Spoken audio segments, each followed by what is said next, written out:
एक बार शिव जी की पत्नी पार्वती जी ने स्नान करने से पहले अपने शरीर पर उबटन लगाया। फिर उस उबटन से एक प्रतिमा का निर्माण किया था। माता ने प्रतिमा को अति सुंदर रूप दिया और फिर उस प्रतिमा में अपनी शक्तियों से प्राण डाल दिए थे।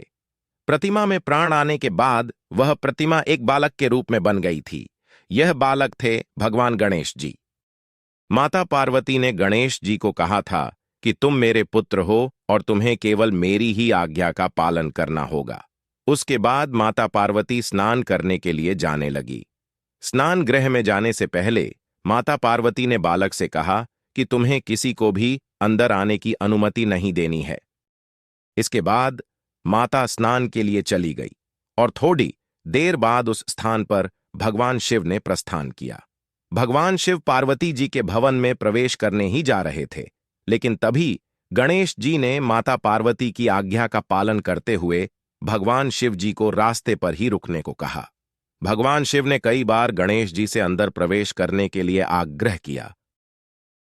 यही नहीं, कई देवताओं ने भी गणेश जी को समझाने की कोशिश की, लेकिन उन्होंने किसी की भी आज्ञा को माता पार्वती की आज्ञा से ऊपर नहीं रखा। इसके बाद क्रोधित होकर भगवान शिव ने अपने त्रिशूल से गणेश जी का सिर उनके धड्डी एच से अलग कर दिया। तभी पार्वती माता स्नान करने के बाद भवन से बाहर आई। जब उन्होंने यह सब देखा तो वह विलाप करने लगी। जिसके बाद भगवान शिव ने श्री गणेश की धड़ में हाथी का सिर लगाकर उन्हें जीवित कर दिया था। श्री गणेश को हाथी का सिर लगाकर फिर से जीवित तो कर दिया गया था, लेकिन सवाल यह भी उठता है कि श्री गणेश के लिए हाथी का सिर लेकर कौन आया था। तो आपको बता दें कि माता पार्वती ने अति दुखी होकर और क्रोधित होते हुए कहा कि जिस किसी का भी सिर सबसे पहले मिले उसे लाकर गणेश की धड़ में लगा दो। तब सभी देवता जंगल में जाकर गणेश जी के लिए मस्तक ढूंढने लगे।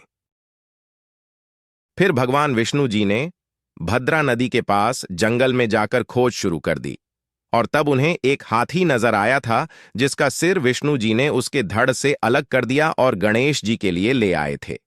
उसके बाद भगवान शिव ने श्री गणेश की धड़ में हाथी का सिर लगाकर उन्हें जीवित कर दिया था। इस वजह से श्री गणेश को